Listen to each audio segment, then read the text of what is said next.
Hi, thanks for joining episode 10 of Your Body Advocate. Today, we're going to talk about spring cleaning, not only for your spaces like in your house, but also in your body and your mind and your spirit. Let's take a deep breath to relax. Ready? All right, let's go. You're listening to Your Body Advocate, telling your body's side of the story. The podcast dedicated to supporting and improving your body-mind connection so you can live a pain-free, passion-filled life, dissolving one body tension at a time. Discover the healing properties of your own body language, and together let's explore ways to support and improve essential self-talk. Now, here's your host, Master of Encouragement and Body-Mind Life Coach, Ruth Cummings.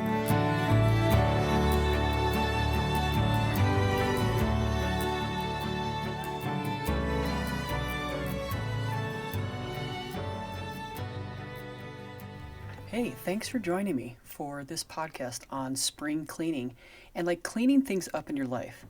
This is a subject I bring up a lot in my massage room with people, and I think it's an important one, and it sure comes up in my life quite a bit. So, spring cleaning, the places that we can clean, really, really simple. 3 places we can clean to help our lives, to make the spaces clear, to clean up your schedule, to clean up your drawers, and to clean up your closets. Now, some people like to do this once a year where you go in and you organize your drawers or you go through your closets, you can give stuff away. For me, I try to do it, say, 3 to 4 times a year because I get exhausted because there's so much stuff around in my house. I have way too many things. And so I try to do one at a time because even that overwhelms me. So I try to do one drawer on a weekend or one closet on a weekend. But those types of cleansings of our areas and our spaces is really important. But today, what I really wanted to get into is cleaning up 3 things in your life that can help your healing process. So relationships, finances, and work-life balance. Now, these all are really loaded subjects of how to clean them up so that you can heal better. And so I'm going to do finances and work-life balance in different podcasts. And today I want to just really focus on relationships and cleaning those up and giving you some examples and what types of relationships need cleaning up. So the first one in relationships are in your first circles, your spouse, your kids, your parents, and then we go to the second circle like coworkers, bosses. But the main one is your relationship with yourself and your relationship with God or the higher power or however you see that entity. So, of course, the one with yourself is really what this podcast is all about because we don't recognize what our body's trying to tell us with pain and anxiety, etc. So, it's a really big one that is missing for many of us. But let's say that you don't have good relationships with your spouse, your kids, your parents. Those are things to clean up. You can think about it and write them a letter if you need to. But what I recognize is when people are telling me about an issue with their spouse, for example, their body gets tight. And we've talked about this in previous podcasts. And if you can match what you're angry about with a pain in your body, it can really help you heal. Then, if you can clean that relationship up, and what do I mean by cleaning that up? Well, getting right with them, getting right with yourself, getting right with your spouse or your kids or your parents or coworkers, bosses, yourself or God, they get in the way of your healing. So what I often suggest is to, again, write a letter. It doesn't have to go to them. You could burn the letter. You really need to get the intense anxiety or anger out of your body. That's the point of writing the letter. It's not about, at first, communicating with them. First, it's about getting it out of your own body so that your body can relax. Then, if they're alive or if they're safe for you to talk to, you can either practice what you're going to tell them or write it in a letter or a text or something if it's not going to cause problems. My main suggestion for you is to recognize how your body handles that, and that when we are in a chronic illness, if you have cancer, if you have just a chronic pain, chronic illness, a lot of times these relationships are bogging down your healing process, and possibly, quite very possibly, part of the problem instead of part of the solution. So to try to clean all of these areas of your life that are bogging you down and slowing your healing is really, really smart. So you can, again, write letters. You can talk while you're walking. You could record it. You don't have to record it.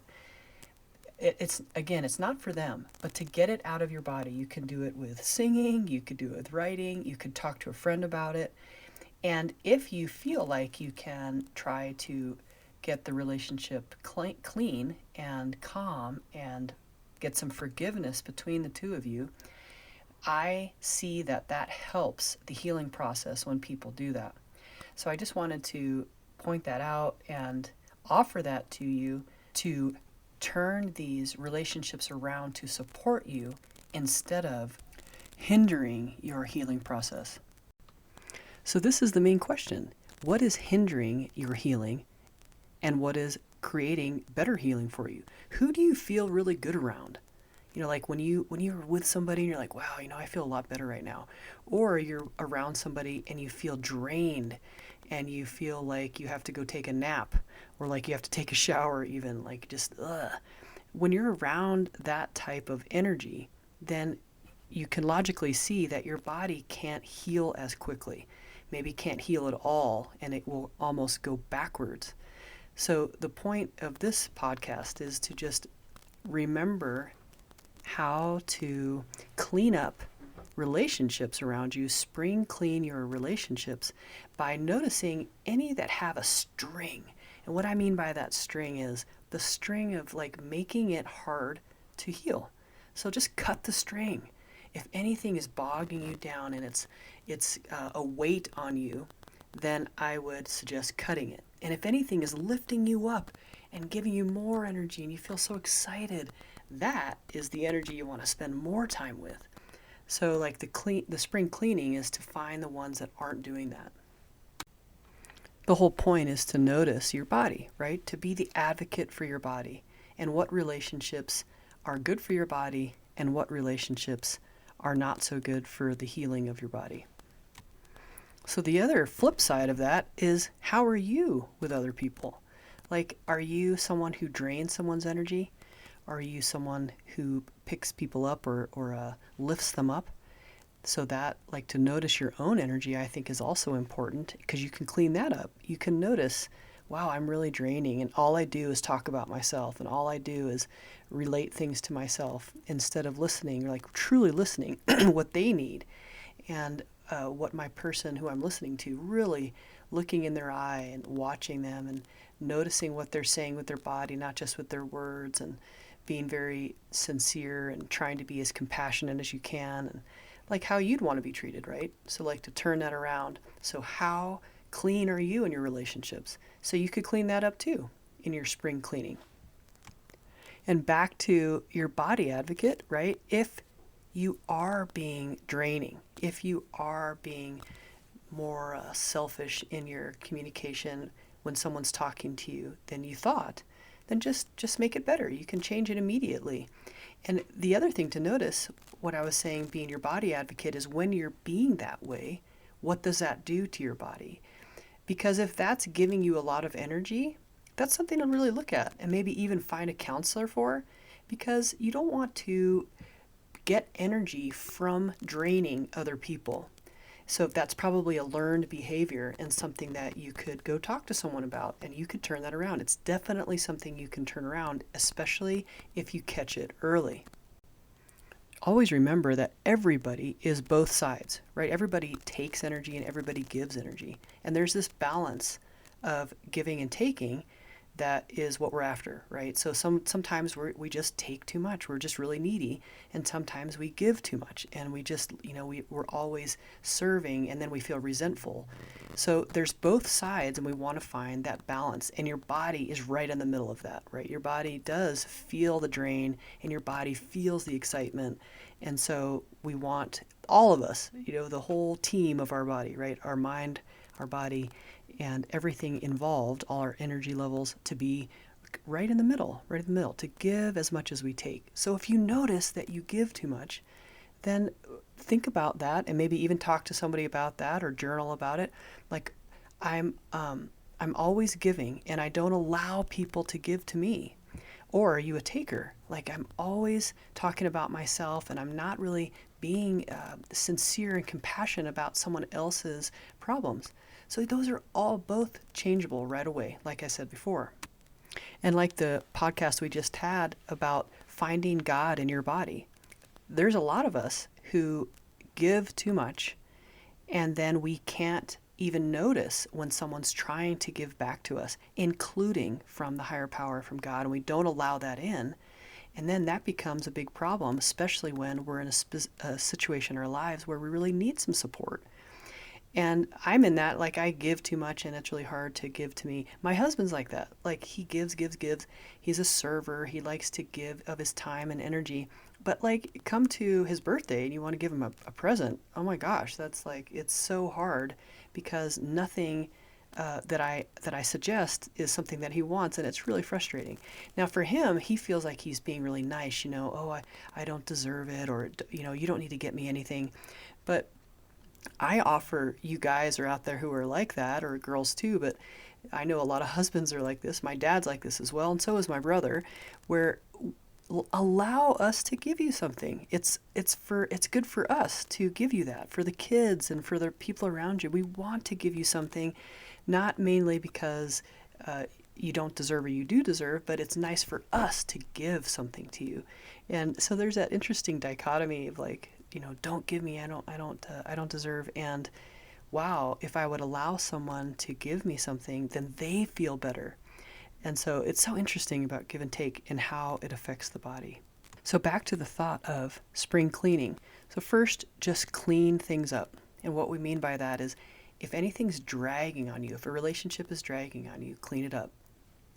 The next one is to cut those strings. Cut the strings of people who are not helping you heal by first noticing that they're weighing you down. Those strings are weighing you down. You don't need to cut the entire relationship. Possibly you do, not always. But you can cut the areas of the relationship that are a weight to you, that are hard on your healing. Sometimes this needs a counselor's help. And sometimes you need to do some deep journaling or praying to figure out how to do that without ending the relationship.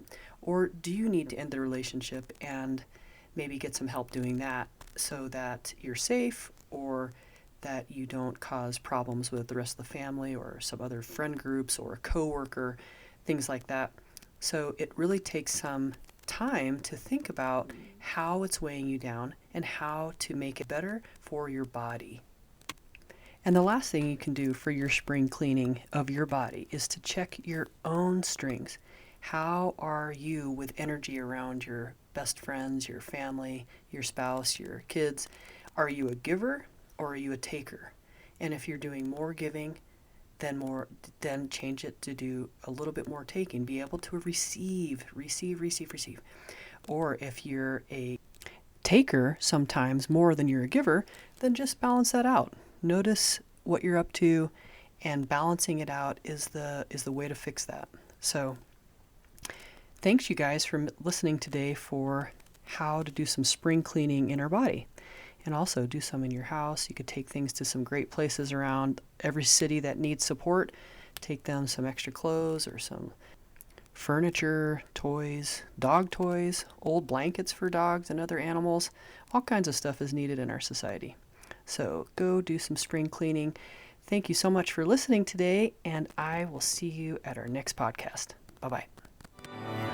Thank you for listening to Your Body Advocate with Ruth Cummings. We're so glad you've joined us today and truly believe you can live a pain-free, passion-filled life. To connect with Ruth, work with Ruth, or to grab your free ebook, go to ruthcummings.com. We'd love to hear from you. Don't forget to rate, review, and subscribe so you don't miss our next episode. Until next time, friends, be open, include the unincluded, think outside the box, and spread love and kindness one smile at a time.